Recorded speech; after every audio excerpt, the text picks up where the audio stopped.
자, 퀴즈로 시작하겠습니다.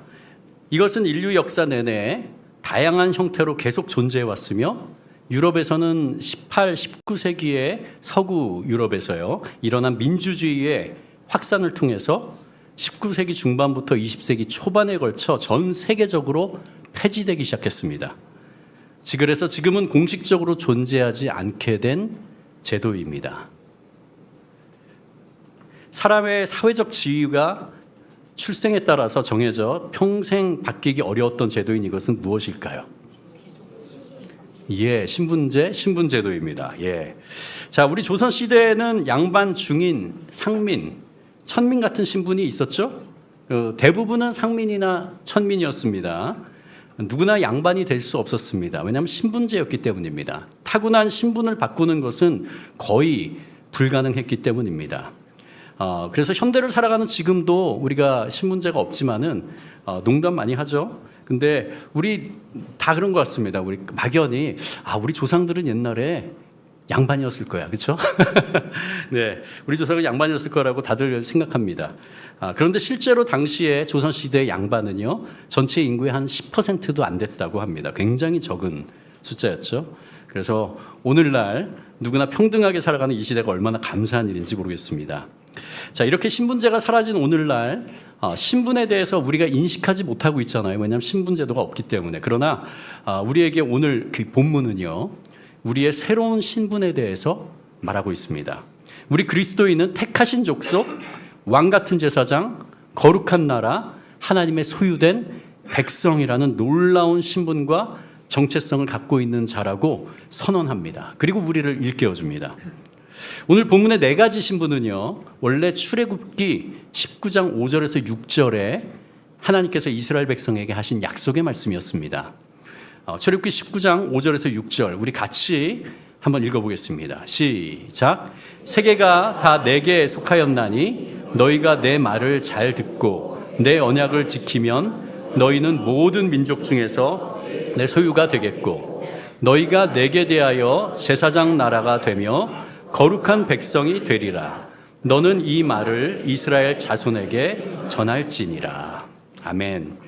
사도 베드로는요 이 출애굽기에 있는 이 말씀을 인용하면서 신약에 맞게 예수 그리스도를 믿는 공동체에 적용하면서 오늘 이 베드로전서 2장 9절에서 재해석하였습니다. 그래서 그럼 새롭게 주어진 네 가지 이 신분 각각이 어떤 것인지 한번 살펴보겠습니다. 첫 번째는요 택하신 족속입니다. 하나님께서 특별히 선택하신 백성이라는 의미죠. 조선시대는 태어나면서 양반인지 상민인지 노비인지가 정해졌습니다. 태어난 신분에서 벗어날 수 없었죠. 그러나 우리는 그럴 만한 자격도 없는데 하나님께서 사랑으로 우리를 선택하셨다는 것입니다. 이 세상은 우리의 배경 그리고 스펙, 외모를 따지면서 권력가의 집안, 재력가의 집안, 또 명예롭다 여겨지는 직업을 갖고 있는 그 집안에 태어난 자를 특별하다고 생각합니다. 그러나 하나님은요 세상이 판단하는 방식이 아니라 하나님이 그리스도 안에서 세상과 긍휼하심으로 일방적으로 우리를 선택해 주셨고 그리고 특별한 존재가 되도록 만들어 주셨다는 의미가 바로 택하신 족속이라는 것입니다. 여기 계신 모든 분들이 하나님의 택하신 족속, 택하신 백성입니다. 믿으십니까? 이거는 엄청난 사건입니다. 우리가 많이 들어서 그렇지만은 엄청난 사건입니다. 맞습니까? 우리 따라하겠습니다. 우리 가슴에 손 얹고 나는 하나님께서 택하신 백성입니다. 우리 옆에 계신 분에게 당신은 하나님께서 택하신 백성입니다. 예, 그렇습니다. 우리는 하나님께서 택하신 백성입니다. 자, 그런데 하나님께서 우리에게 주신 신분은 그것 하나만이 아닙니다. 이어서 왕 같은 제사장이라는 놀라운 지위를 주셨다고 말씀하십니다. 이 왕 같은 제사장이란 말 너무 멋지지 않습니까? 왕 같은 제사장. 어린 시절 왕자나 공주, 영웅이 되는 그런 상상을 해본 적이 있으신가요, 혹시? 예, 있으시네요. 이렇게 대답해 주면 전 너무 좋습니다. 저는 굉장히 많습니다. 왜 그런지 아세요? 제 이름 때문에. 예. 그래서 제 친구들도 어렸을 때 놀릴 때 세종대왕 이렇게 놀리는데 하나도 기분이 나쁘지 않더라고요. 근데 그런 것들 들으면서 마음 안에서 뭐가 있었냐면요. 뭔가 저라는 존재가, 저렇게 초라한 존재가 그 유명하신 우리나라 제일 유명하신 분 중에 한 분이잖아요. 세종대왕은 그분에게 좀 제 존재가 불일치되는 그런 걸 좀 많이 느꼈어요. 괜히 미안한 그런 것들을 많이 느꼈습니다. 그리고 원래 세종대왕은 이씨잖아요. 근데 저는 유씨고 해서 짝퉁인가 이렇게 어렸을 때는 그렇게 느끼기도 했습니다. 예, 흔치 않은 이름이죠. 저희 아버지가 참 용감하신 것 같습니다. 그런데 성경은요, 실제로 우리가 하나님 앞에서 왕 같은 존재라고 말합니다. 구약시대 제사장은 하나님과 사람 사이를 잇는 중보자로서의 역할을 감당했죠. 그러나 오늘 본문은요, 그냥 제사장이라고 하지 않습니다. 왕 같은 제사장이라고 합니다. 여기서 왕 같으리라는 표현은 단순히 제사장의 역할을 넘어서 존귀함과 권위를 나타냅니다. 구약시대에는 제사장과 왕이 구분되어 있었죠. 예수님 안에서 우리는 근데 하나님 앞에서 담대히 나아가서 예배하고 중보하는 어떤 다른 존재를 거치지 않고 오직 예수 그리스도를 통해서 곧바로 하나님 앞에 나갈 수 있게 되었습니다. 그래서 제사장처럼 존귀한 자라고 말씀하시는 거고요. 동시에 세상 속에서는 하나님의 뜻을 선포하고 실천하는 권위 있는 사명자로 살아가도록 왕처럼 부르심을 받은 자입니다.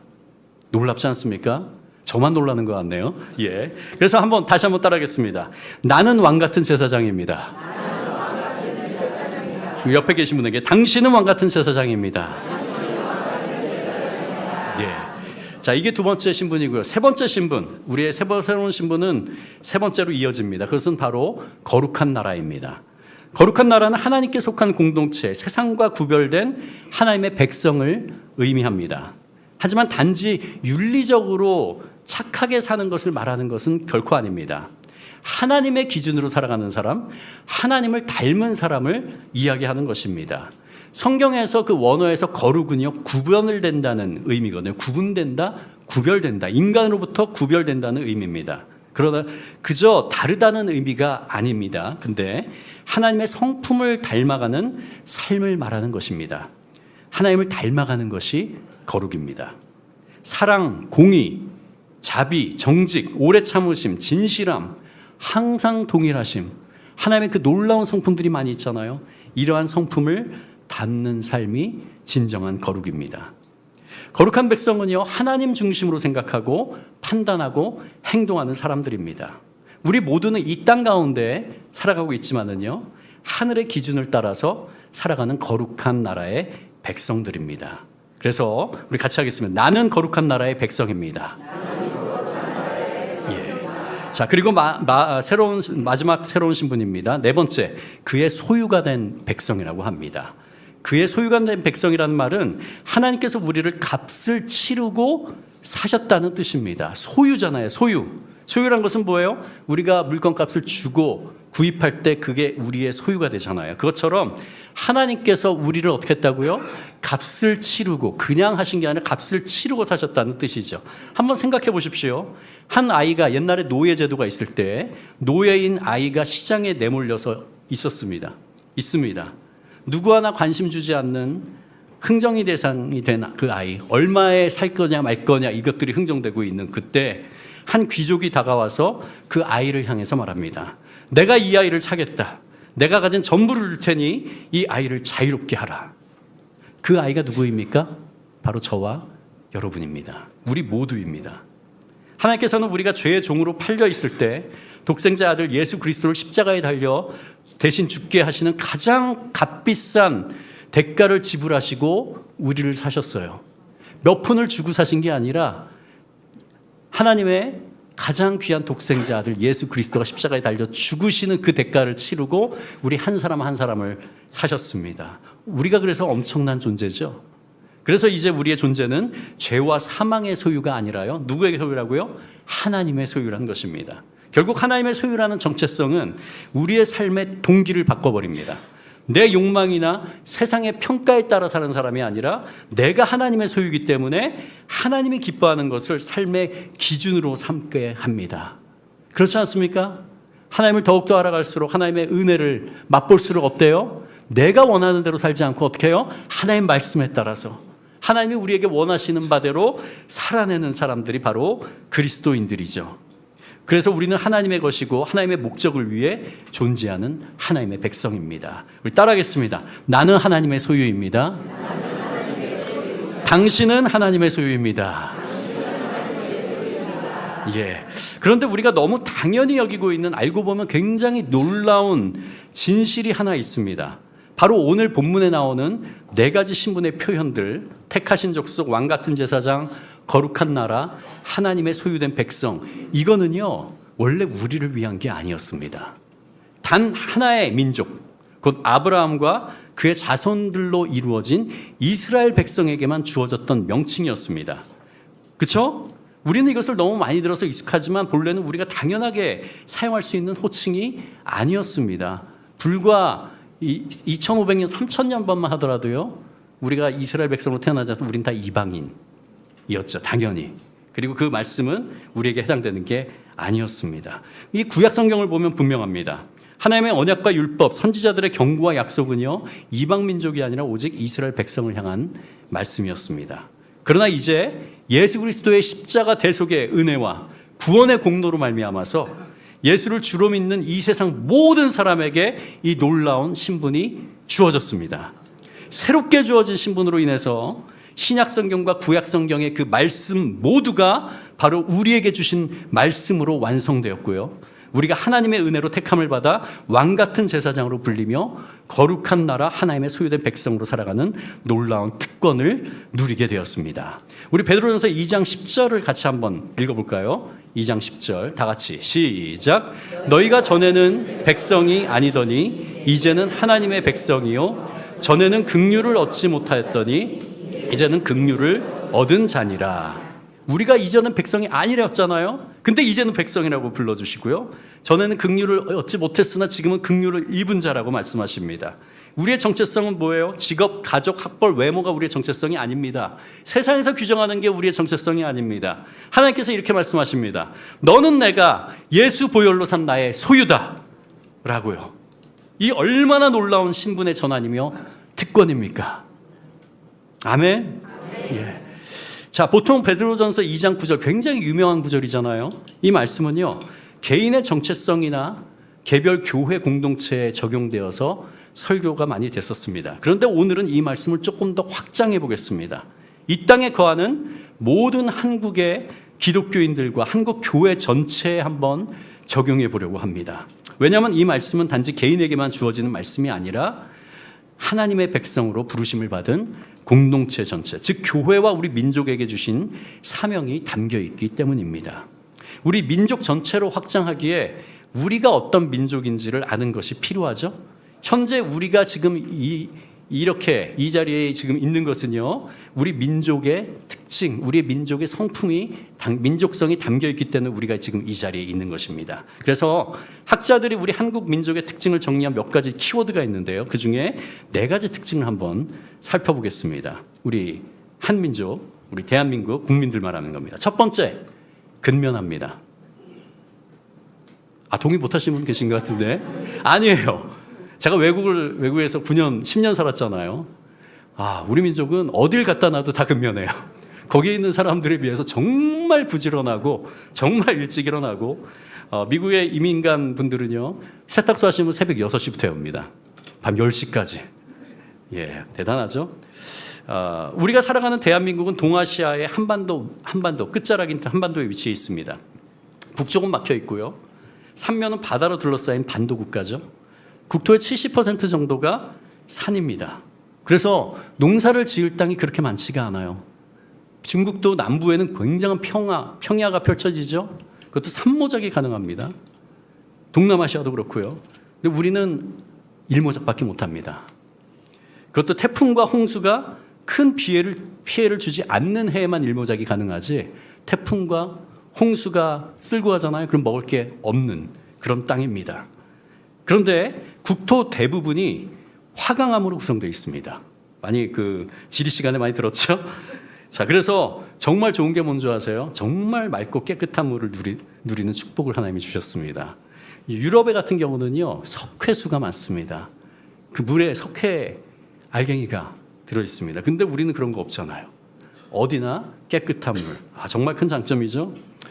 이런 어려운 땅에서 조상들이 살아내야 하다 보니까 정말 부지런해야 살아남을 수 있었습니다. 새벽같이 일어나서 해가 지도록 일하고, 농한기에는 먹을 것이 부족하다 보니까 잡곡이나 구황작물을 심었고, 봄에는 나물이나 약초를 캐고, 때로는 나무 껍질이나 해조류까지 식량으로 삼았고요. 고사리나 두릅처럼 독성이 있는 식물도 해독하여서 먹는 지혜를 갖췄습니다. 전 세계에서 고사리 먹는 민족이 별로 없습니다. 우리 동아시아에 있는 몇 나라밖에 없고, 왜 독이 있거든요. 문화심리학자 김정은은 이를 두고 근면은 생존의 문제였기 때문에 문화적으로 각인되었다. 우리 민족은요, 근면하지 않으면 살아남지 못하는 민족이었습니다. 그래서 그냥 자동적으로 근면하게 된 거죠. 그렇게 몇천 년을 살아다 보니까 그게 우리 안에 각인됐고요. 우리 민족은 근면합니다. 두 번째, 공동체 의식과 위기시 단결력이 굉장히 강합니다. 한국은 강한 공동체 의식을 갖고 있습니다. 좋아하기도 하지만 때로 되게 싫어하죠. 근데도 공동체 의식이 굉장히 많습니다. 이는 유교적 가족 중심 문화와 농경사회의 협력 구조에서 비롯된 것입니다. 예로부터 두레, 품앗이, 개처럼 서로 돕는 전통이 생활 속에 뿌리내려 있습니다. 이러한 전통은 오늘날에도 이어져서 위기 상황에서 더욱더 빛을 발합니다. 외환위기 때, IMF 때 금모으기 운동 다 하셨나요? 예, 많이 하셨죠? 코로나 시기에 세계에서 가장 모범적인 자발적 방역 협조, 대표적인 사례입니다. 금모으기 운동이나 코로나 시기의 자발적 방역 협조는요, 개인주의가 깊은 외국인들에게는 정말 놀라운 일입니다. 왜 내가 내 재산을 왜 나라에 바쳐야 되지? 이해를 못하는 부분들이 바로 이런 부분입니다. 물론 다른 나라도 있겠지만은 우리나라처럼 이 공동체 의식이 강한 나라가 없습니다. 평소에는 서로 간의 경쟁이 치열할지라도 위기 앞에서는 공동체 전체를 위한 단결력을 발휘하는 것이 한국인의 특징이죠. 그 특징이 뭐예요? 옛날에 IMF 때 박세리가 LPGA 우승할 때, 박찬호가 LA 다저스에서 이길 때 어떻게 했어요? 박찬호가 내 아들인 것처럼 예, 나의 기쁨으로 이렇게 하잖아요. 그게 그냥 각인이 되어 있습니다. 외국 사람들, 서양 사람들은 그걸 잘 이해 못해요. 있긴 있거든요. 근데 그 사람이 잘 된 거지 그게 나랑 무슨 상관이야? 이렇게 하죠. 우리는 그렇지 않습니다. 예. 자, 세 번째, 높은 교육열과 학문에 대한 갈망이 있습니다. 조선시대에는 과거 시험이 있었어요.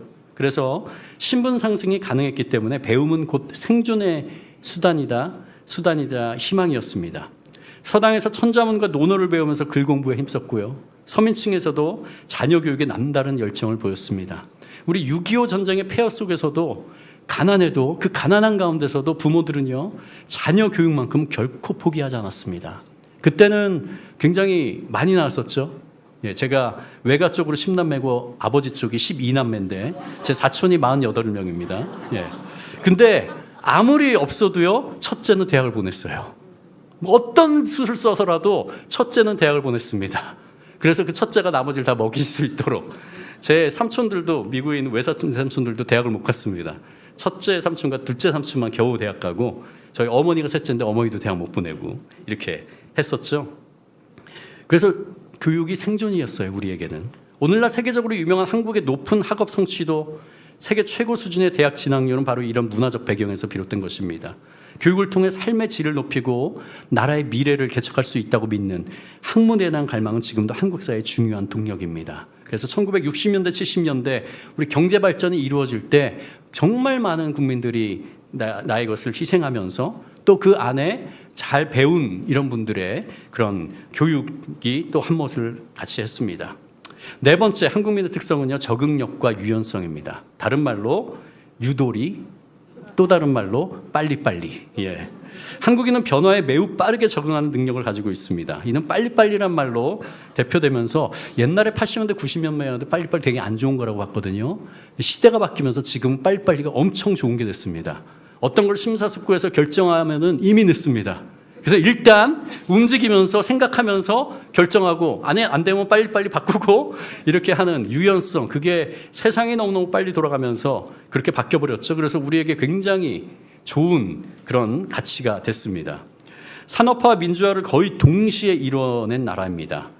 70년 만에 세계적인 IT 문화 강국으로 도약한 배경에도 이 탁월한 적응력이 있었습니다. 유도리 있게, 즉 상황에 맞게 융통성 있게 대처하는 문화도 강점입니다. 또 단점이 되기도 하죠. 불확실한 상황에서 길을 찾아내고 위기 속에서 돌파구를 만들어내는 실용적인 지혜와 순발력이 있는 민족입니다. 이 덕분에 급변하는 국제 환경에서도 빠르게 대처하고 세계화에 성공한 대표적인 사례로 평가받습니다.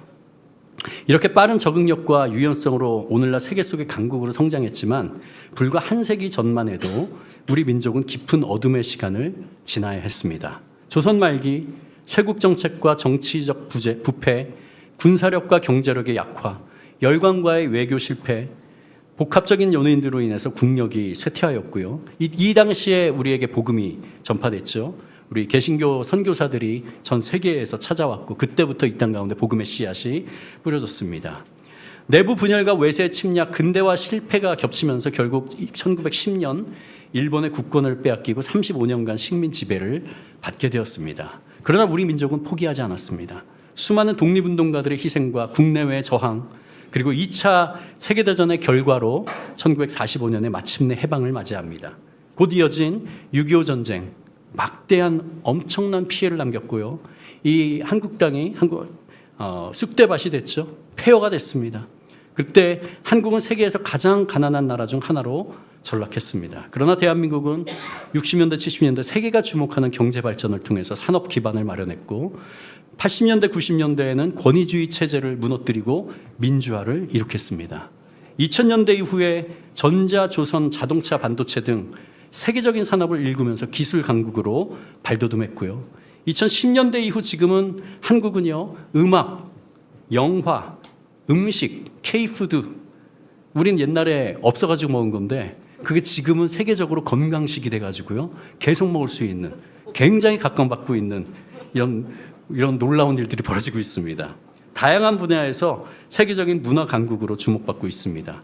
경제적으로도요, 2024년 기준으로 한국의 1인당 국민소득은요, 일본을 넘어섰습니다.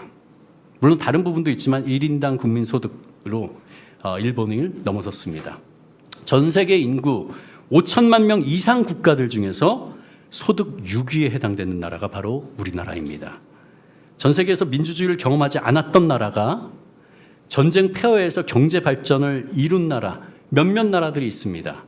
거의 대부분 권위주의 정부, 독재 정부로 이루어졌죠. 근데 또 권위주의 정부를 국민의 힘으로 민주주의 체제로 바꾼 경우, 많은 나라들이 그 권위주의 정부에 있다가 그대로 그냥 가라앉는 경우가 많았는데 우리나라는 그걸 전환을 했습니다. 그 흔치 않습니다. 게다가 전 세계 문화 강국으로 떠오르고 있기도 한 나라는 이 전 세계에서 대한민국이 유일합니다. 저는 여기에 대해서 우리 민족의 어떤 우월성을 말하는 게 절대 아닙니다. 독특성을 말하는 겁니다. 이 땅에, 한반도에 오랫동안 살아오면서 이 땅에 척박한 땅이고 하기 때문에 다져진 우리 민족성, 그렇죠? 국민성, 이런 것들이 지금 이 시대를 어떻게 관통하고 있는가, 또 하나님이 그것들을 어떻게 사용하는가를 우리가 보고 있는 것입니다. 현재 전 세계 약 42개국 초중고등학교에서 한국어를 배우고 있다고 합니다. 대학 입시 과목으로 채택한 나라가 10개의 나라가 넘습니다. 제가 중고등학교 다닐 때는 꿈도 못 꾸던 일들이 지금 벌어지고 있고요. 외국에 나가잖아요. 그럼 한국어를 조금이라도 말하는 현지인들이 정말 많아지고 있습니다. 한국 사람 같으면 한국말도 다가와요. 나 한국에서 일했다. 어느 사람은 여기 용인에서 일했다고 하기도 하고 안산에서 일했다고 하기도 하고, 한국에서 외국인 노동자로 일하다가 귀국한 분들은 한국 사람들 보면 반갑게 한국말로 인사하고 이야기 나눕니다. 한류의 열풍으로 인해서 국가 이미지가 세계인에게 점차 호감으로, 이전에는 어느 나라인지도 몰랐는데 지금은 호감으로 바뀌고 있습니다.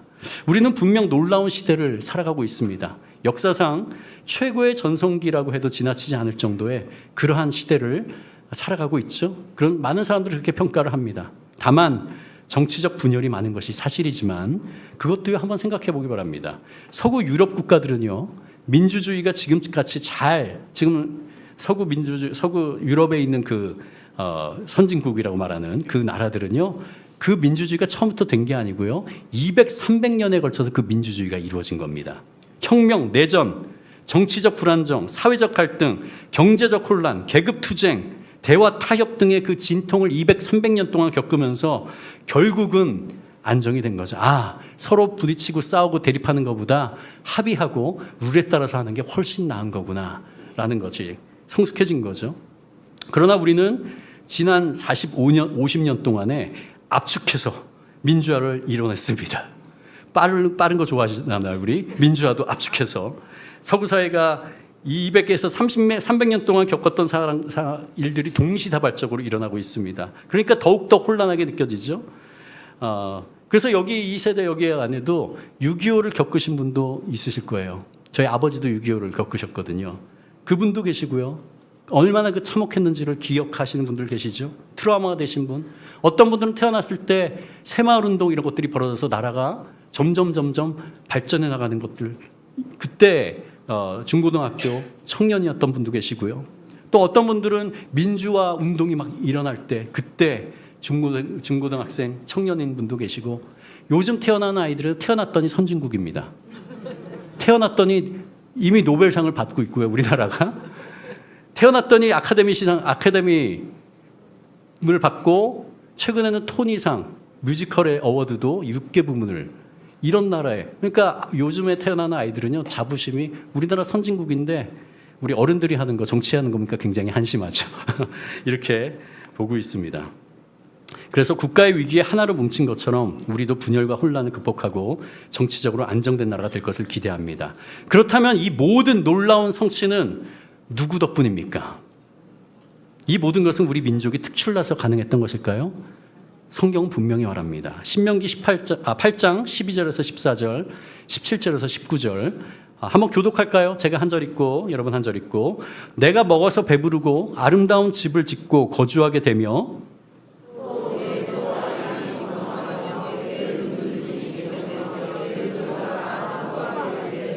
내 마음이 교만하여 내 하나님 여호와를 잊어버릴까 염려하노라.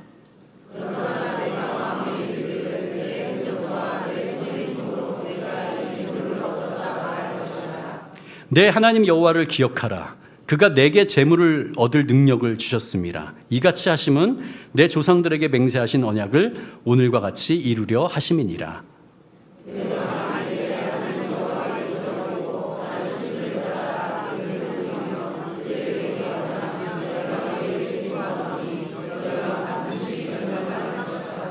누가 하셨다고요? 하나님이 하셨습니다.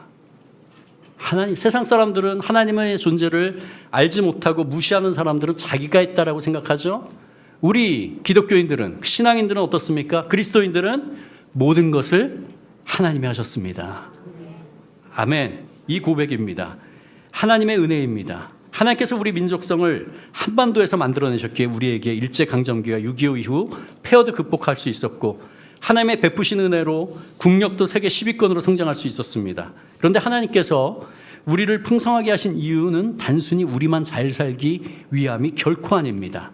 하나님이 그의 자녀들을 풍성하게 하실 때 그 풍성함의 목적이 뒤따라옵니다. 오늘 베드로전서 2장 9절 하반절에 우리에게 분명히 선언합니다. 다시 한번 같이 읽겠습니다. 시작. 이는 너희를 어두운 데서 불러내어 그의 기이한 빛에 들어가게 하신 이의 아름다운 덕을 선포하게 하려 하심이라. 여기서 우리는 분명히 알 수 있습니다. 우리의 정체성, 즉 신분의 회복과 전환은 목적이 아니라 수단입니다. 그 목적은 바로 하나님의 아름다운 덕을 선포하는 것이고요. 우리가 하나님의 택하신 족속이 된 이유는 복음을 전하기 위해서이고, 왕 같은 제사장으로 부르신 것은 세상과 하나님 사이를 중보하면서 하나님의 뜻을 선포하기 위한 것입니다. 거룩한 나라가 된 것은 세상과 구별되어 하나님의 기준을 보여주기 위한 것이고, 하나님의 소유된 백성인 것은 그분의 목적과 뜻을 이루기 위한 것입니다. 이로써 한국 교회의 책임은 분명합니다. 하나님께 받은 경제적, 정치적, 문화적 풍성함을 이웃을 섬기는 데 쓰라고 하나님께서는 말씀하시는 것입니다. 이것은 선택이 아닌 반드시 감행해야 될 사명입니다. 국내적으로 볼까요? 우리 안에 들어와 있는 다문화 가정들 있죠. 외국인 유학생들이 있습니다. 옛날에는 외국인 유학생이 이렇게 없었습니다. 외국인도 흔치 않았고요. 근데 지금은 오잖아요. 다 한국말을 잘해요. 영어를 할 필요가 없습니다. 한국말 잘합니다. 이주 노동자들 굉장히 많죠. 탈북민들 많고요. 노숙인들이 있고, 한부모 가정, 우리 주변에 소외된 이웃들 너무너무 많습니다. 그 사람들 어떻게 하라고요? 돌아보라고 우리를 택하신 족속으로 삼아주신 겁니다. 해외를 통해서는 어때요? 가난하고 소외된 나라들, 제3세계에 굶어 죽어가고 있고 병들었어도 치료받을 수 없는 그 나라들을 향해서 교육과 의료, 문화와 선교를 통해서 복음을 나눌 책임이 우리에게 있는 것입니다. 세계에 나가서 복음을 전하는 선교사님들을 물질적으로 후원하고요. 또한 기도로 후원하고 기도로 동참하고 방학에 우리 교회에서 단기 선교팀을 통해서 계속적으로 돕고 협력하고 있지 않습니까? 이걸 바로 택하신 족속들, 왕같은 제사장들이 해야 할 일들이죠. 우리가 그래서 그것을 해나가고 있는 것입니다. 하나님은 우리를 왕같은 제사장으로 부르셨습니다. 이 신분은 단지 특권이 아니라 예수님처럼 낮은 자리에 임하고 연약한 자와 함께하는 섬김의 정체성입니다. 우리 삶을 통해서 하나님의 사랑을 전하고 그분의 아름다운 덕을 선포하는 것이 우리의 사명입니다. 그런데 우리가 만약에 이 부르심을 잊어버리면 어떻게 될까요?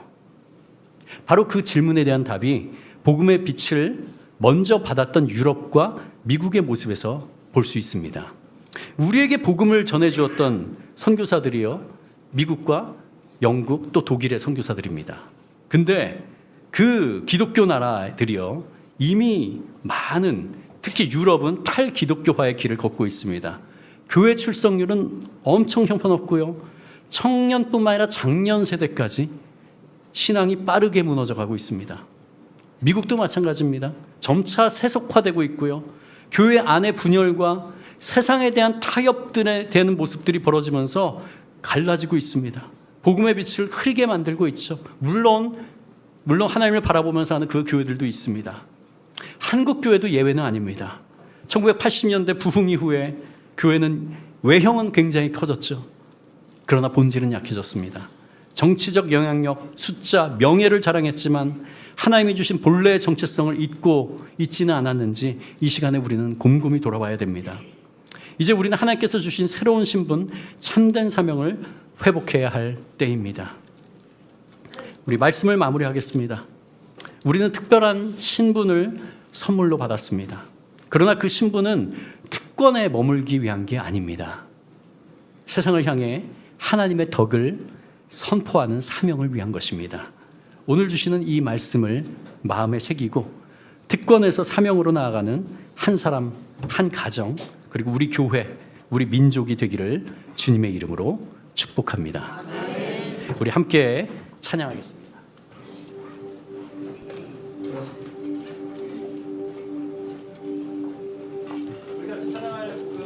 어둠 마음에 잠겨라는 찬송가인데요.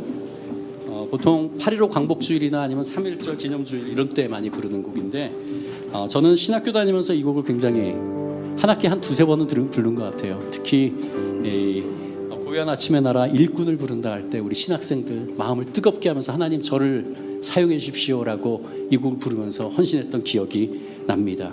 어둠 밤 마음에 잠겨 역사에 어둠 짙었을 때 우리 구한말에 그리고 또 일제국주의의 통치 가운데서 그러나 하나님께서 우리에게 빛을 비춰주시고 우리를 회복시켜주시고 지금까지 인도하심, 하나님 여기서 끝나는 게 아니라 세상을 향해서 우리가 나아가겠습니다 결단하는 그러한 이 시간 됐으면 좋겠습니다.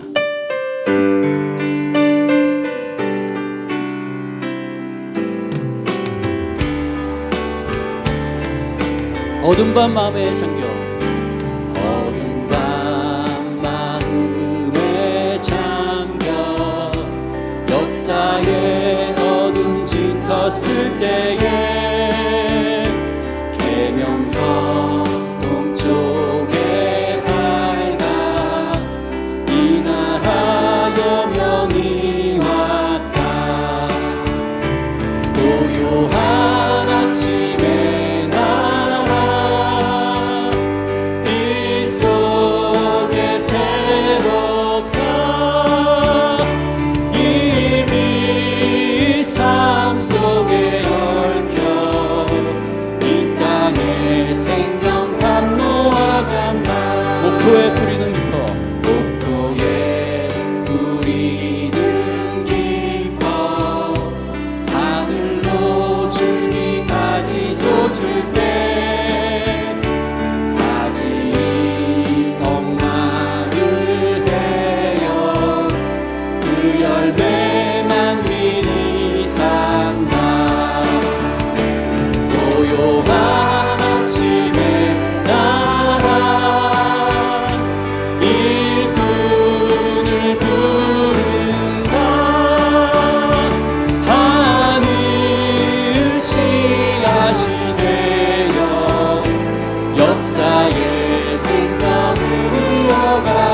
맑은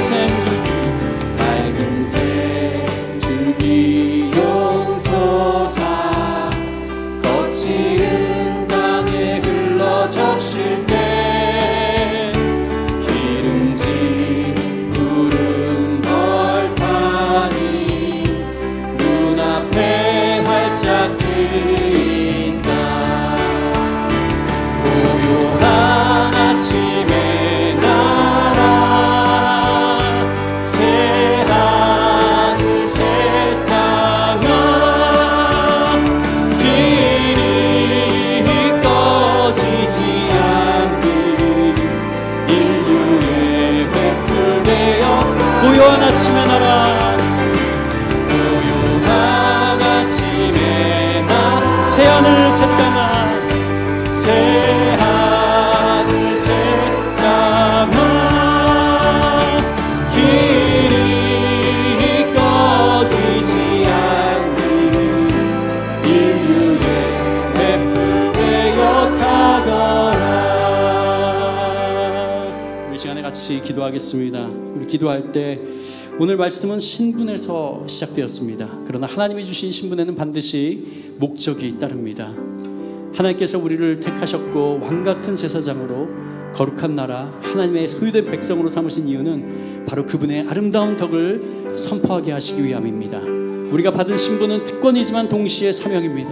이 신분은 지위를 누리기 위한 것이 아니라 복음을 전하고 세상을 섬기기 위한 하나님의 부르심입니다. 우리 민족은 어둠 속에서도 복음의 빛을 받았고 고난과 회복의 시간 속에서도 하나님의 손길을 경험했습니다. 전쟁의 폐해 속에서도 다시 일어나게 하셨고 오늘 우리는 문화와 선교로 열방을 섬길 수 있는 자리까지 이르게 하셨습니다. 그러나 주님, 이 모든 은혜가 우리 스스로 높이기 위한 자랑이 되지 않길 원합니다. 오히려 주께서 주신 특권과 풍성함을 가난한 이웃과 어두운 세상을 향해 나누는 도구로 사용되게 하여 주시옵소서. 고요한 아침의 나라 이 민족이 하나님의 역사의 등불로 부름받은 것처럼 우리 각자도 주님이 뿌리신 하늘 씨앗으로 이 땅에 생명의 열매를 맺게 하여 주시옵소서. 오늘 말씀을 따라서 우리의 정체성과 삶이 오직 주님의 영광을 위한 삶이 되게 하여 주시옵소서. 특권을 넘어서 사명으로 영광을 누리는 자에서 영광을 전하는 자로 나아가게 해달라고 우리 같이 통성으로 기도하겠습니다. 오 주님, 주님 우리에게 하나님 정말 어둠 가운데 있던 아버지 우리 리스크 가운데 하나님께서 우리를 택하시고 지명하여 불러주심을 감사합니다. 하나님 우리가 자격이 있어서 이것을 받은 것이 아닙니다. 하나님 자격은 죄인이지만은 하나님의 일방적인 사랑으로 우리를 택하여 주시고 하나님 우리를 이렇게 주님의 빛을 불러주심을 감사합니다. 하나님 주여 우리가 이제는 주님 부르심에 합당한 아버지 하나님 그 사명을 가지고 하나님 우리 주변과 우리 주변의 마음 아픈 사람들 믿지 않는 사람들 약한 자들 소외된 자들을 섬기는 자들이 되게 하여 주시옵소서. 하나님 전 세계를 돕는 자들이 되게 하여 주시옵소서. 부여라 선교사들을 더욱더 파송하는 나라가 되게 하여 주시고 아버지 하나님 주여 그러므로 말미암아 하나님 이 세상 가운데 하나님의 나라가 도래하는 그 국가가 되는 하나님 그러한 나라와 민족이 될 수 있도록 하나님 이끌어 주시옵소서. 하나님 우리의 특권으로 머물지 않게 해주시고 섬김으로 나아가는 사명으로 나아가는 우리 모두가 되게 하나님 인도하여 주시옵소서. 그렇게 하실 것을 기대합니다. 오 기대합니다.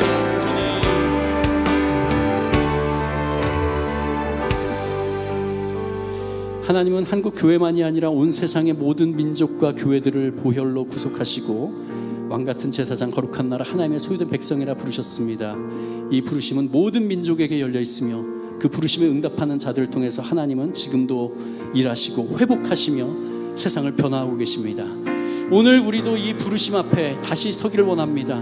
우리 교회가 진정 하나님을 기쁘시게 하는 교회가 되게 하여 주시고 우리의 예배가 참된 예배가 되게 하여 주시옵소서. 우리를 통해서 이 나라의 민족 가운데 진정한 회개와 부흥이 임하게 해달라는 고백으로 나아가길 원합니다.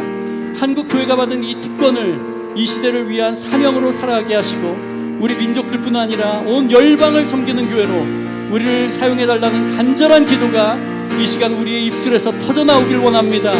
주여 우리를 사용하여 주시옵소서. 순전한 헌신이 되기를 원하면서 우리 한국교회와 세계교회를 위해서 통성으로 같이 기도하겠습니다. 하나님 감사합니다. 하나님, 지금은 하나님께서 우리에게 주님 우리에게 하나님의 놀라우신 은혜를 부어주시고 감사합니다. 하나님은 지금도 이 땅 가운데 우리 미군을 불러주시고 하나님 주 우리 교회가 진정한 교회가 되고 하나님의 예배와 하나님의 말씀이 선포되는 그러한 교회가 되기를 원하는 주님 되시옵소서. 하나님의 그 바람에 따라서 하나님 사명을 가지고 온 세계로 나아가는 섬기는 한국교회가 되게 하여 주시옵소서. 세계 아무도 하지 않더라도 우리 한국교회는 그것을 감당하도록 하여 주시옵소서. 하나님 주 우리 한국교회가 하나님께 우리의 삶을 드리고 우리의 마음과 정성을 드려서 주님 놀라시는 하나님 우리에게 주님의 크신 은혜를 부어주시옵소서. 주님 교회가 교회되게 하여 주시옵소서. 이 땅 가운데 진정한 회개와 부흥이 임하게 하여 주시옵소서. 주님 이 민족과 온 땅을 섬기는 교회가 되게 하여 주시옵소서. 우리를 사용해 주시옵소서. 주님 우리를 사용해 주시옵소서.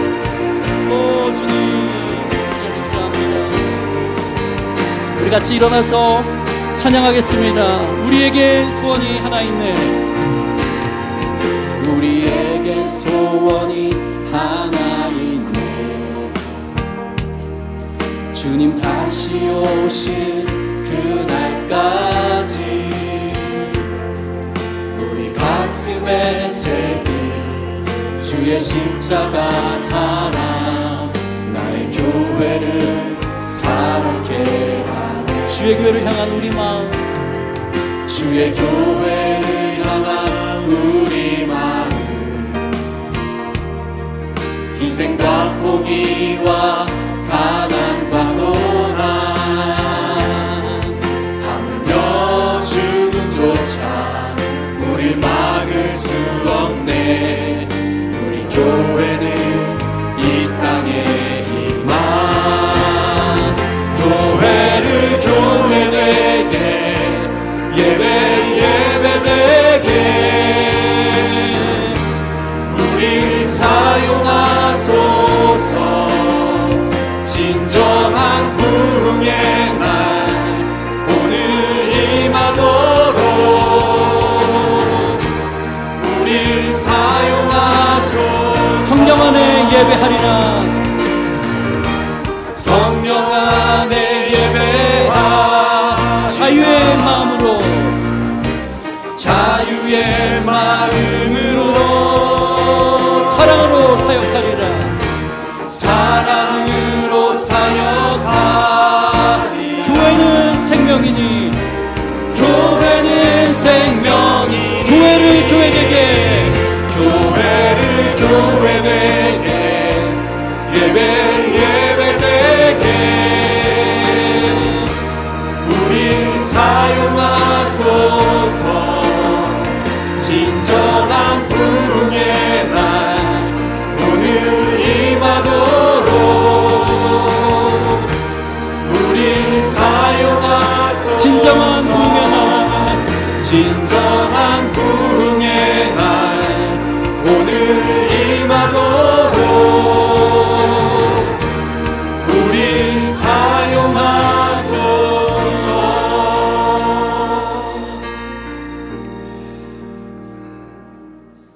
하나님 아버지, 참으로 주님의 크신 은혜와 사랑에 감사를 드립니다.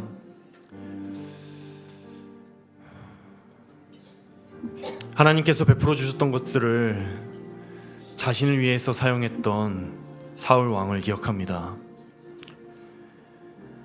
자신을 위하여서 하나님을 섬겼고 하나님을 따랐던 그의 모습, 하나님께서 이스라엘 나라를 위하여서 다윗을 세우실 때에 다윗은 나라가 굳건히 서가는 모습을 보며 나라가 흥황하는 모습을 보며 내가 잘 섬겼다고, 내가 탁월한 왕이라 자만하지 아니하고 하나님께서 이 나라에 함께 계셨구나 고백했던 그 고백을 우리 마음 가운데 품습니다. 그러나 너희는 택하신 족속이요 왕같은 제사장들이요 거룩한 나라요 그의 소유가 된 백성이니 이는 너희를 어두운 데서 불러내어 그의 기이한 빛에 들어가게 하신 이의 이름을, 그의 아름다운 덕을 선포하게 하려 하심이라. 이 말씀을 우리 마음 가운데 새기길 원합니다. 주님 죄의 노예였던 우리들을, 세상 가운데에서 허덕일 수밖에 없었던 그 불쌍한 우리들을 그리스도로 핏값 주고 사시고 하나님의 자녀 삼아 주신 그 크신 은혜를 우리가 기억하길 원합니다. 주님께서 베풀어 주신 그 은혜를 우리 마음 가운데 기억하고 간직하며 우리가 누구인지를 잊지 않는 삶을 살아내길 원합니다. 아버지 하나님, 우리가 누구입니까? 예수 그리스도로 사신 하나님의 백성들, 아버지 하나님의 자녀 아닙니까? 그 이름에 걸맞는 인생을 이제는 우리가 살아내길 원합니다. 나 자신을 위한 인생, 이기적인 인생이 아니라 하나님 나라를 위한 인생, 하나님께서 우리에게 맡기신 그 소명을 향한 인생, 그래야 교회를 돌보고 약한 자들을 섬기며 병든 자들을 위로하고 이 온 땅 가운데에 그리스도의 덕이 선포되어지는 그 사명을 감당하는 인생, 바로 그 인생이 우리들의 인생 되어지기를 소망합니다. 주님, 우리가 그러한 인생을 살아낼 수 있도록 우리에게 함께하여 주시옵시고 주의 말씀으로 우리를 덧입혀 주셔서 그 은혜를 따라 살아내는 그런 귀한 그리스도인들이 될 수 있도록 우리 모두를 축복하시고 인도하여 주시옵소서. 이제는 우리 주 예수 그리스도의 은혜와 하나님의 사랑과 성령의 교통하심이 죄의 노예였던 우리들을 의의 자녀로 그 부르심을 기억하며 그 부르심에 합당한, 그 부르심에 걸맞는 인생을 살기로 결단하고 돌아가는 함께 꿈꾸는 교회 모든 성도들, 그리고 그 가족들과 교회와 이 나라 위에 이제로부터 영원토록 함께 하시기를 간절히 축원하옵나이다. 아멘.